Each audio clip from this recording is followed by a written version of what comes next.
ప్రకారమే ఇటు అఘోరిని విచారించినట్టు కూడా తెలిసింది. దాదాపు ఏసీపీ విచారించిన అనంతరం దానికి సంబంధించిన ఆధారాలు పక్కా ఎవిడెన్స్ ఉండడంతో ప్రస్తుతం అదుపులోకి తీసుకున్నారు. 14 days రిమాండ్ విధించారు. అందులో భాగంగా చెవెలలోని గవర్నమెంట్ హాస్పిటల్కి తరలించి అక్కడ వైద్య పరీక్ష నిర్వహించిన అనంతరం 14 days రిమాండ్ విధిస్తారన్నట్టు కూడా తెలుస్తుంది. సో మొత్తం మీద గత కొన్ని రోజుల నుంచి సంచలనం సృష్టిస్తుంది. అటు తెలుగు రాష్ట్రాలు, ఇటు పోలీసులు కావచ్చు, ప్రజలకు కావచ్చు ఒక తలనొప్పిగా మారింది. దేనికి ఫుల్ స్టాప్ పెట్టే విధంగా తెలంగాణ పోలీసులు నిర్ణయించుకున్నారు. అందులో భాగంగా ఆమెను విచారించిన అనంతరం పక్కా ఒకవైపు ఆధారాలు ఉండడంతో ఒకవైపు మోకిల పోలీస్ స్టేషన్లో ఆమె పైన ఇప్పటికే 10 లక్షలు కాజేశారంటూ కూడా కేసు నమోదు కావడంతో దాని ప్రకారం పక్కా ఆధారాలు ఉండడంతో ప్రస్తుతం కేసు నమోదై వైద్య పరీక్ష నిర్వహించిన అనంతరం కోర్టులో ప్రొడ్యూస్ చేశారు. ఇంకోవైపు అఘోరి ఫస్ట్ వైపు సైతం అటు తెలంగాణ ఉమెన్ కమిషన్ని ఆశ్రయించింది. సో దీనికి సంబంధించి 2 కేసులు ఉండడంతో ప్రస్తుతం అఘోరి మత అలియాస్ శ్రీనివాస్ని పోలీసులు అదుపులోకి తీసుకున్నారు. ప్రస్తుతం అయితే వైద్య పరీక్షలు జరుగుతున్నాయి. దాదాపు 10 నుంచి 15 minutes మధ్యలో ఈ వైద్య పరీక్షలకు సంబంధించి కూడా పూర్తయ్యే అవకాశం స్పష్టంగా కనిపిస్తుంది. అనంతరం కోర్టులో ప్రొడ్యూస్ చేశారు. చెవెలలోని కోర్టులో ప్రొడ్యూస్ చేశారు. దీనికి సంబంధించి కూడా ఇప్పటికే పోలీసులు కూడా ఇక్కడ భారీ బందోబస్తును ఏర్పాటు చేశారు. బయట నుంచి ఎవరిని కూడా అనుమతించకుండా భారీగా ఏర్పాట్లు చేశారు. మొత్తం మీద ఈ రోజు అఘోరి వ్యవహారంలో ఈ రోజు బిగ్ ట్విస్ట్ నెలకొన్నది. మొత్తం ఎవరు కూడా ఎక్స్పెక్ట్ చేయలేదు. ఎందుకంటే ఉత్తరప్రదేశ్లోనున్న నేను ఎట్టి పరిస్థితుల్లోనూ తెలుగు రాష్ట్రాలకు రానంటూ కూడా గత కొన్ని రోజుల క్రితం అఘోరి వీడియో విడుదల చేసింది. మీరు రానంటూ కూడా చెప్పుకుంటూ వచ్చింది.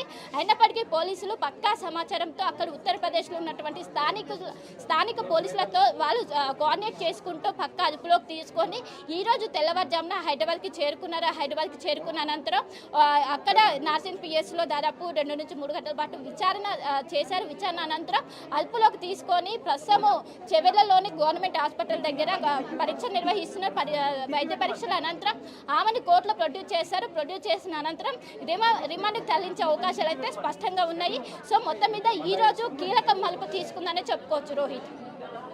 కానీ శిల్ప ఇప్పుడు అఘోరి వ్యవహార శైలిలో అరెస్ట్ తర్వాత అఘోరి వ్యవహార శైలిలో మాట తీరులో కొంత మార్పు కనబడుతోంది.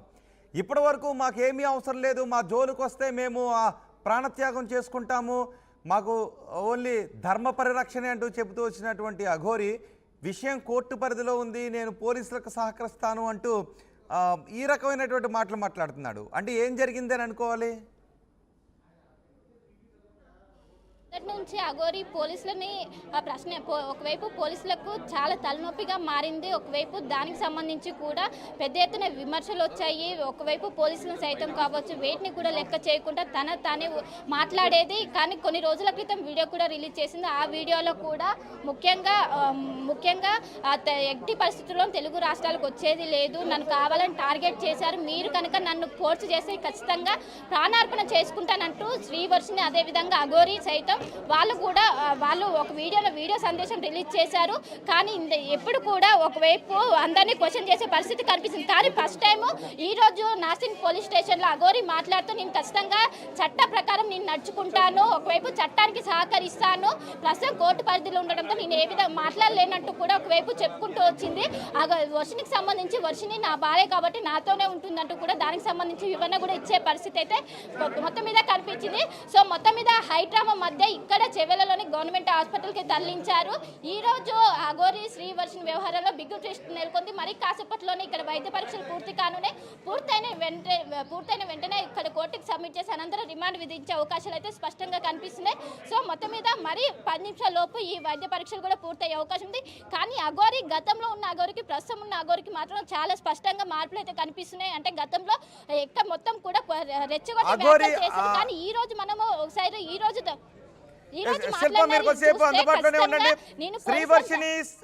అఘోరి శ్రీనివాస్ ఇప్పటి వరకు చెప్తూ ఉన్నాడు తను అఘోరిగా మారాను అని. అయితే అతని పేరు శ్రీనివాస్, ఆ తర్వాత శివబ్రహ్మ విష్ణువుగా తన పేరుని మార్చుకున్నాడు.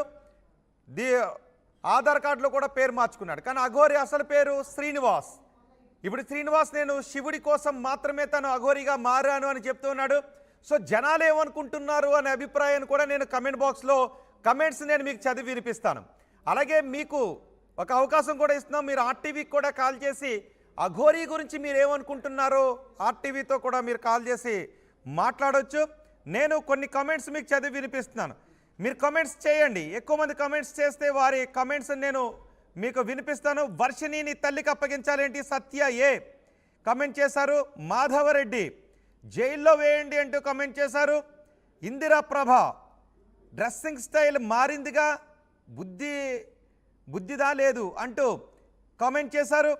అలాగే మాధవరెడ్డి వర్షిని ఓ మెంటల్ అంటూ కామెంట్ చేశారు. ఒక మంచి కామెంట్స్ చేయండి, కన్స్ట్రక్టివ్గా కొంచెం పార్లమెంటరీ లాంగ్వేజ్లో మీరు కామెంట్స్ చేస్తే చదివి వినిపిస్తాను. పెరుమాళ్ళ వాడు తెలివి తక్కువ వ్యక్తి, కోటింగ్ ఇవ్వకుండా వదిలిపెట్టొద్దు అంటూ కమెంట్ చేశారు. ఓం భూమ్ బుస్కూమ్ క్రోమ్ అంటూ మరొకరు కమెంట్ చేశారు. చిత్రంగా కోటింగ్ ఇవ్వాలి అంటూ పెరుమాళ్ళ. రవీంద్ర చీటర్ అంటూ రవీంద్ర కమెంట్ చేశారు. మీ అభిప్రాయాన్ని అఘోరీ న్యూస్ను చూస్తున్న వాళ్ళు, అఘోరీ న్యూస్ను ఫాలో అవుతున్న వాళ్ళు కమెంట్స్ చేస్తే అసలు జనాల్లో నా అభిప్రాయం ఏంటో కూడా మీకు తెలియజేస్తాను. ఇద్దరిని లోపలేయండి అంటూ అఘోరీ శ్రీవర్షిని ఇద్దరిని కూడా మీరు లోపల వేయాలని అనుకుంటూ ఉన్నారా? కొంతమంది అదే అభిప్రాయం. రజనీ అంట ఇద్దరిని లోపల వేయండి అంటూ కమెంట్ చేశారు. అరెస్ట్ చేయండి అంటూ మరొకరు కమెంట్ చేశారు. వర్షిని తల్లికి ఒకటి చెప్పండి ప్లీజ్ అంటూ చెప్తున్నారు. వర్షిని తల్లికి అప్పచెప్పండి అంటూ కామెంట్ చేశారు. దొంగ అఘోరీ అంటూ కామెంట్ చేశారు. ఎస్, మీరు ఆర్టీవీ స్క్రీన్ పైన చూస్తున్నారు. అఘోరీకి వైద్య పరీక్షలు చేస్తున్న దృశ్యాలు. ఆసుపత్రిలో బెడ్ పైన అఘోరీని పడుకోబెట్టి కొన్ని బ్లడ్ శాంపిల్స్ కూడా తీసుకున్నారు. అఘోరీకి వైద్య పరీక్షలు చేస్తున్న దృశ్యాలు.